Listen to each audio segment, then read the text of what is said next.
Andy MacDonald. Thank you very much, Mr Deputy Speaker. May I begin by congratulating the Honourable Member for Torbay on securing this debate on what's been an important subject, and there's been an excellent contribution. And I would agree with the Honourable Member for Newton Abbot that the Great Western Railway is more than just a transport system. It's vital to the fortunes of the areas which are served by the route, which is why it's so important that the Government delivers on its promises on electrification and improved resilience as a matter of urgency. And as identified by my honourable friend, the member for the Crown Principality of Ogmore, the recent flooding in much of the country has further highlighted the importance of ensuring that our railways are resilient to extreme weather conditions, which we are witnessing with an increased frequency. Commuters on the Great Western Railway know this only too well, and the 2014 breach of the Dawlish seawall forced the closure of the line for a total of 2 months, creating significant disruption. We did see the rail hanging there in the air like a rope bridge, and I too want to applaud the heroic efforts of the engineers and the workers of Network Rail in bringing that to a very speedy conclusion. But as a report published in the Journal of Transport Geography on the likely future impact of weather on trains travelling to and from the southwest predicted, that up to a third of rail services could be disrupted over the next 100 years. The report, described by Network Rail as key to long-term developments, that further underlines the importance of proving resilience in the region. We on this side of the House, Mr Deputy Speaker, were in agreement with the Prime Minister when he said that the Government, and I quote, needed to find answers because the Dawlish disaster of 2014 must not happen again. But the Prime Minister's rhetoric has yet to be matched by action. Despite it being said that money is no object, the Peninsula Rail Task Force, about which we've heard a lot this evening, who have been examining how to improve the South West rail network following the storm damage, are currently unable to complete their final report as funding is unavailable. In a letter to the Secretary of State, Tim Jones, the Chairman of the Devon and Cornwall Business Council, said the South West would be at a severe disadvantage should no funding be found to complete the studies.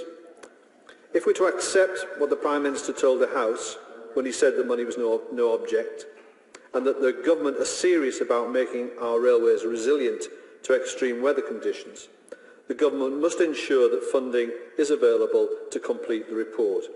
And it's of paramount importance that resilience is improved and that the Government should give its backing to the report so they can get on with the job delivering a railway that's to be relied on come rain or shine.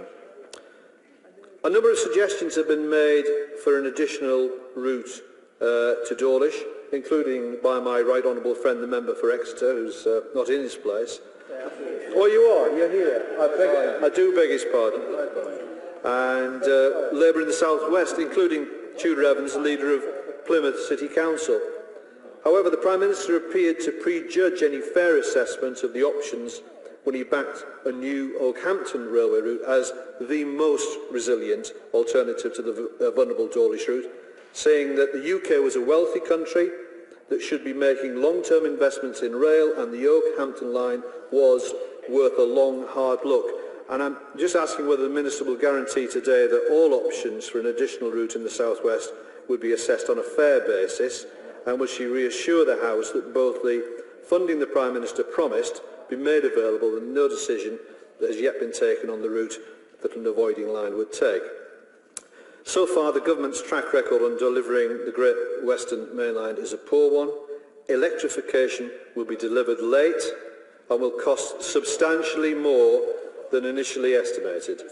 Labour committed to electrification of the Great Western Main Line in 2009, but the estimated cost of doing so has escalated dramatically since Network Rail made its first assessment in 2011. I'll happily give one. The honourable gentleman has criticised this government's track record.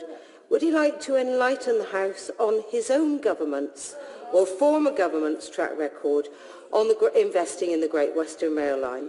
Will happily do so. I just remind the honourable lady of the pieces that we had to pick up in coming into government after the disaster of rail track and the deaths that were caused on the rail as a result of the privatisation of the railways. So we don't want to hear any more about that. The investment was significant. I've given away. Mark Kahn, the Network Rail's chief executive, told members of Parliament in October the estimate for the project had been £874 million in January 2013 and £1.5 billion in September 2014. He said because of inadequate planning, the cost of electrification could now reach £2.8 billion. And the upgrades, which were expected to have been completed by 2018, are significantly behind schedule. Under the original plan, the Reading to Didcot route should have been completed already, and Oxford and Bristol were on schedule to be completed this year.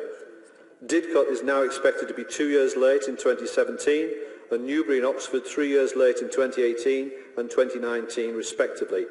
Bristol Temple Meads will not see electric trains until 2020, and the east-west rail link from Oxford to Bletchley is delayed until the early 2020s. Some of these improvements, Mr Deputy Speaker, have been delayed by up to 4 years, impacting significantly on commuters who rely on the Great Western as well as the towns and the cities which the line serves. Progress on the Great Western electrification has been hampered by this government by their putting electrification on hold after the 2010 election and not fully confirming the project in 2012 to July 2012, meaning that essential planning work was delayed. The Office for Rail Regulation has said that because of a number of major enhancements were added to Control Period 5 at a relatively late date, several important projects were started in 2014 without being fully assessed. At the start of Control Period 5, £7 billion out of the £12 billion enhancement spending had not been signed off by the regulator. And Clavin Lloyd, Network Rail's head of long-term planning and funding, has said that there are cost pressures across the whole portfolio of enhancement projects, which should not be a surprise to anyone, given that we did not have the level of confidence we might have wished at the start. So it is the taxpayer, commuters and those who rely on the Great Western who will suffer the consequences of poor cost estimation and poor planning. If the Great Western tracks are not electrified according to schedule, then the department will be liable to pay compensation to the private consortium that is delivering the new generation of electric IEP trains. The Department for Transport is considering converting electric IEP trains so that they can run on diesel at an unclear cost to the taxpayer, and which may not be able to reach speeds of 125 miles per hour, raising fears that some journeys could actually slow down compared to today if electrification is delayed. The government's plans for replacing uncomfortable and inaccessible Pacer trains on branch lines in the South West are dependent on the success of the electrification programme. If the Great Western electrification project is significantly delayed, then passengers in the South West could endure vehicles for years that the government has said, quite rightly, are unacceptable in the north of England. Poor planning and the premature announcement of projects has left commuters uncertain of the future of the Great Western, yet the government was repeatedly warned that rising costs could lead to some projects being delayed or cancelled.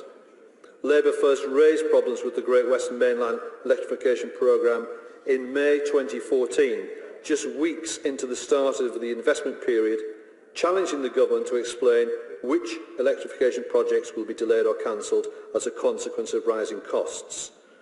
These concerns were echoed by the Transport Select Committee, which warned in January 2015 as follows: "We are concerned that key rail enhancement projects, such as electrification in the north and northwest of England, have been announced by ministers without Network Rail having a clear estimate of what the projects will cost, leading to uncertainty about whether the projects will be delivered on time or at all." And worse still, commuters were kept in the dark by the government throughout this period.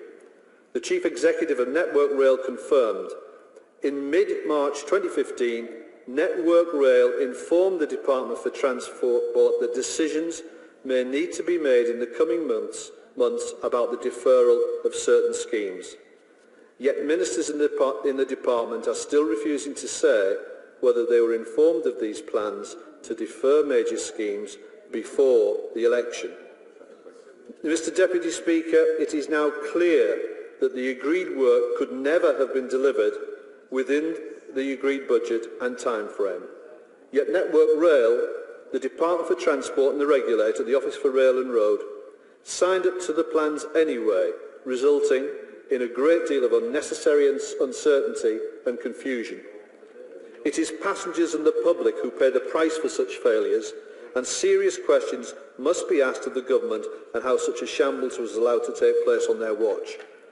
It will be a great relief to passengers reliant on the Great Western that track upgrades will arrive late rather than never, and we on this side of the House encourage the government to properly examine their adequacy and the adequacy of Network Rail in budgeting, planning and delivering such programmes in the future. It is these issues which should be focused on, so it is an issue of concern that Nicola Shaw, who is heading the department's review into the future of Network Rail, has said that privatisation of Network Rail is an option that is on the table. The government should be asking how to better deliver major projects such as rail electrification in the future, not looking to devote time to managing yet further privatisation and the fragmentation of our national rail infrastructure. Is he also aware that, according to the Financial Times, First Great Western have also raised objections to any possibility of the privatisation of Network Rail, saying it would fragment the system and it would remove the advantage that Network Rail currently has in terms of being able to buy in bulk and therefore cheaply on behalf of the taxpayer? I'm very grateful to my right honourable friend for his intervention. He's absolutely right. It's a matter of huge concern that the critical mass of Network Rail is now under threat under this review. It makes no sense whatsoever to break up a national network. We all remember the days of the private enterprise adventure into the infrastructure of our rail in this country, and with the consequences that flowed therefrom. So with that, Mr Speaker, I would encourage all in this House to resist most strenuously the proposals for privatisation of Network Rail.